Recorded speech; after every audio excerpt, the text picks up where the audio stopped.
रघुपति राघव राजा राम पतित पावन सीताराम। रघुपति राघव राजा राम पतित पावन सीताराम। रघुपति राघव राजा राम पतित पावन सीताराम। रघुपति राघव राजा राम पतित पावन सीताराम। रघुपति राघव राजा राम पतित पावन सीताराम। श्रीराम समर्थ। जयाचा जनी जन्मनामार्थ झाला, जयाने सदा वास नामात केला।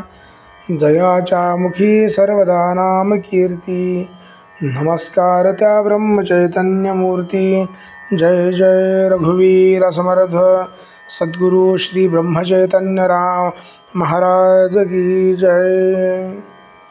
दिनांक 4 जानेवारी या दिवशीचे प्रवचन. विषय आहे नाम कसे घ्यावे. नाम कसे घेऊ हे विचारणे म्हणजे पेढा कसा खाऊ म्हणून विचारण्यासारखे आहे.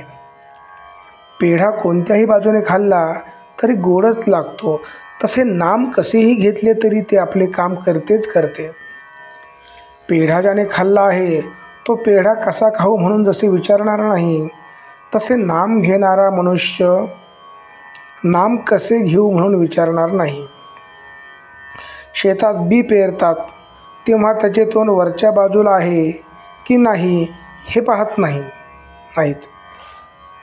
बी शेतात पडते तेव्हा ज्या तोंडातून मोड यायचा असतो ते तोंड कोणत्याही एका बाजूला खाली किंवा वरही असू शकेल, पण जेव्हा मोड बाहेर पडतो तेव्हा त्याची दिशा मुळात कोणत्याही बाजूला असली तरी तो वळण घेऊन जमिनीतून वरच येतो. तसे नाम कसेही घेतले तरी घेणाऱ्याची ते योग्य दिशेने प्रगती करून त्याला योग्य मार्गावर आणून सोडील म्हणून कसेही करून नाम घ्यावे. नाम घेताना कोणती बैठक असावी किंवा कोणते आसन घालावे हा प्रश्न म्हणजे श्वासोच्छ्वास करताना कोणत्या तऱ्हेची बैठक असावी असे विचारण्यासारखे आहे. समजा एखाद्याला दमा झाला आहे तर तो काय करतो, तो अशा तऱ्हेने बसण्याचा किंवा पडण्याचा प्रयत्न करतो की जेणेकरून श्वासोच्छ्वास कष्टाशिवाय व्हायला मदत होईल. म्हणजे श्वासोच्छ्वास सुलभ रीतीने कसा चालेल हे त्याचे ध्येय असते आणि मग त्याकरिता देहाची बैठक कशीही ठेवावी लागली तरी चालते. श्वासोच्छ्वास विनाकष्ट चालू ठेवणे हे जसे त्याचे ध्येय असते, तसे नाम अखंड कसे चालेल हे आपले ध्येय ठेवावे आणि त्याला मदत होईल, व्यत्यय येणार नाही अशा तऱ्हेची कोणतीही बैठक असावी. बैठकीला फार महत्त्व देऊ नये. समजा आपण पद्मासन घालून नामस्मरणाला बसलो आणि काही वेळाने पाठीला कळ लागली तर आपले लक्ष नामापेक्षा देहाकडेच लागेल. म्हणजे नाम घेता घेता देहाचा विसर पडण्याऐवजी देहाची स्मृतीच वाढल्यासारखी होईल. म्हणून नामस्मरणात खंड न व्हावा हे ध्येय ठेवून त्याला अनुकूल अशी ज्याच्या त्याच्या प्रकृती धर्माप्रमाणे कोणतीही बैठक ठेवावी. भगवंताच्या नामाला शरीराचे कसलेही बंधन नाही. हेच तर नामाचे महात्म्य आहे. मनुष्याच्या कोणत्याही अवस्थेमध्ये भगवंताचे स्मरण सहज ठेवता येण्याचे साधन एकच साधन आहे आणि ते म्हणजे त्याचे नाम होय. पण देहबुद्धी अशी और आहे की त्या निरुपाधित नामाला आपण काहीतरी उपाधी जोडतो आणि त्या उपाधीवर नाम घेणे अवलंबून ठेवतो.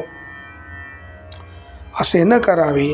इतर उपाधी सुखदुःख उत्पन्न करतील, पण नाम निरुपाधित आनंद देईल. आजचे बोधवचन. शुद्ध भावनेत आणि निष्ठेत खरे समाधान आहे. ही निष्ठा अनुसंधानाने प्राप्त होते. श्रीराम समर्थ. सद्गुरुनाथ महाराज की जय.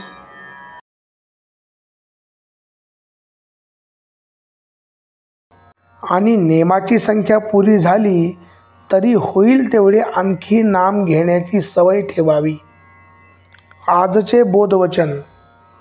साध्या माणसाने विशेष खोलात न शिरता सांगितल्याप्रमाणे नाम घ्यावे, त्याचे कल्याण झाल्याशिवाय राहणार नाही. श्रीराम समर्थ. सद्गुरु ब्रह्मचैतन्य महाराज की जय.